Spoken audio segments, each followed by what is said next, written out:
Hello everyone, I'm Bill Hammond and I actually paid to see this, and welcome back to the 2025 Oscar Blitz, where I break down every nominee and every category at the 97th Academy Awards. Tonight, we have what is often my favorite of all the competitions year in and year out, animated feature. I have loved animation my entire life, and I continue to be dazzled about the possibilities for the art form, as it expands our creative minds and breaks technological barriers to tell stories in ways that live action simply can't. Whether it's a titan like Disney or Pixar working their traditional magic, or an indie studio making fantastic use of stop motion, there are no limits to what animation can show us, not even the sky. We've got an incredibly strong field this year, so let's get to it. Flow, Gint Zovalatis, Matt Tishkasa, Ron Dyens, and Gregory Zalkman. This film is simply gorgeous. Gint Zovalatis has an amazing talent to tell beautiful stories purely through visuals with little to no dialogue, evidenced by his last entry in the category, 2019's Away, which showed a lot of potential. With Flow, he realizes all of it, crafting an unbelievable tale of survival, adventure, and friendship told through the eyes of a curious cat. When a massive tidal wave floods his woodland home, the kitty boards a passing boat and seeks dry land and safety with the help of some boisterous dogs, a lemur obsessed with shiny objects, a secretary bird with the capacity for mercy, and a lackadaisical capybara. I mean, how does this even work? Where in the world does this take place? It doesn't matter, because Zovalatis goes to great lengths to show it could be anywhere and everywhere at the same time. The themes are universal.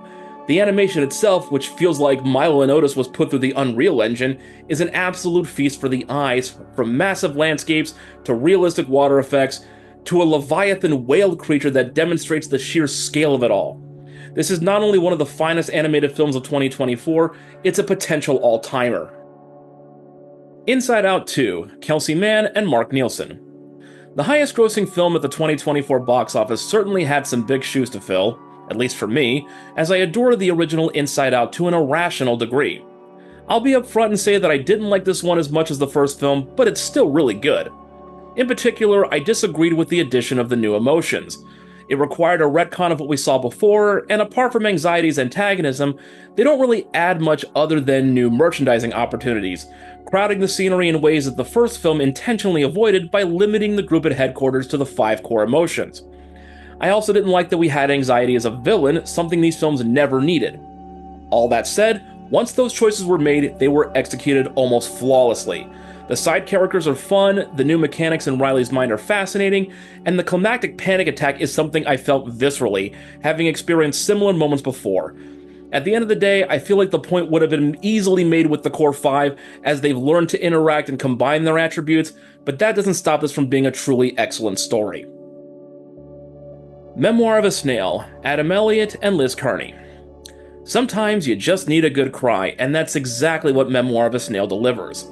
The latest choreography from Adam Elliott, who gave us the wonderful Mary and Max and the Oscar-winning short Harvey Crumpet, is a darkly comic journey through tragedy and misery, a cinematic Murphy's Law demonstration, where we find out just how wrong things can go for one person, and how we can find happiness even in the midst of such sadness.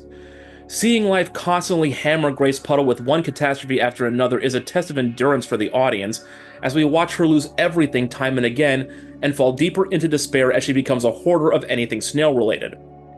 Elliott's intentionally off character designs only enhance the experience, wringing every possible ounce of pathos and empathy out of a level of doom and gloom that would put Tim Burton and Henry Selick to shame.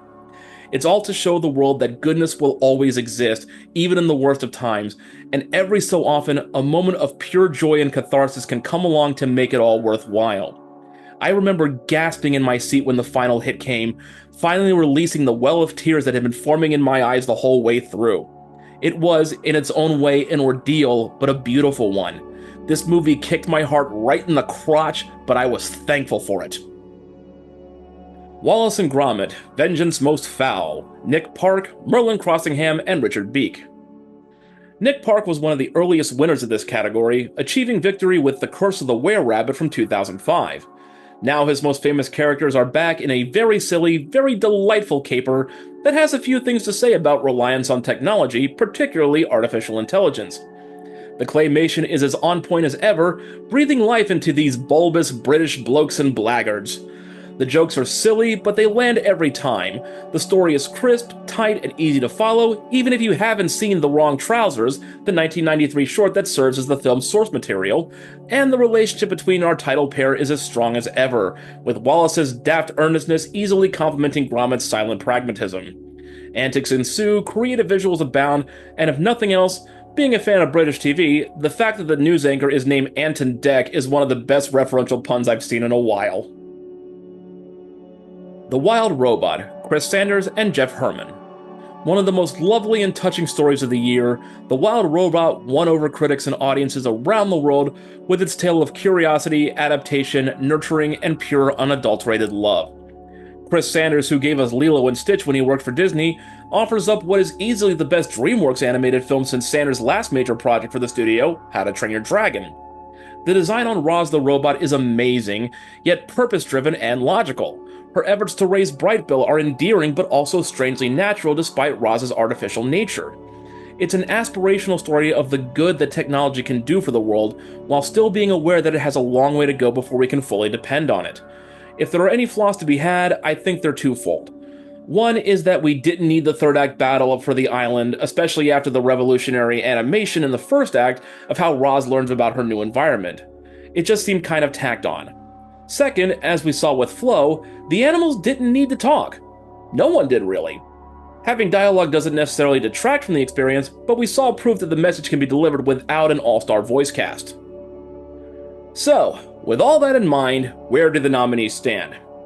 This is always a tough one for me because I have to balance what I feel are the best stories, the best films that happen to be animated, basically, with the best animation that I saw in film.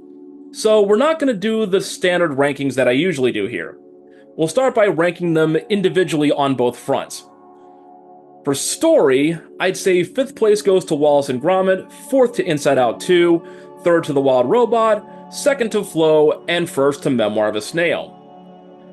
From the quality of the animation, it's 5th place to Inside Out 2, 4th to Wallace and Gromit, 3rd to Wild Robot, 2nd to Memoir of a Snail, and 1st to Flo. Top to bottom, this is really close. So for this year, I think I'll split the difference to break these ties. So when it's all said and done, I will give 5th place to Inside Out 2, which I enjoyed, but it wasn't really needed. 4th goes to Wallace and Gromit Vengeance Most Foul, as it took more time in between installments to come up with something just a bit fresher. 3rd goes to The Wild Robot, and since I ranked the bottom 2 according to their animation, I'll put the top 2 up according to their story. 2nd place goes to Flo, and my imaginary vote goes to Memoir of a Snail. It takes a lot to make me sob in my seat. The original Inside Out accomplished that feat, and now Adam Elliott has as well. Those are my opinions, complicated though they may be, but please tell me what yours are. Let me know in the comments down below. Be sure to like and subscribe to keep up with the Oscar Blitz in video form, and bookmark actuallypaid.com to follow along on the blog. I'll be back next week with one last video for this year's campaign, the granddaddy of them all, Best Picture. Until next time, everyone, I'm Bill Hammond. I actually paid to see this. This is the BTRP Media Network.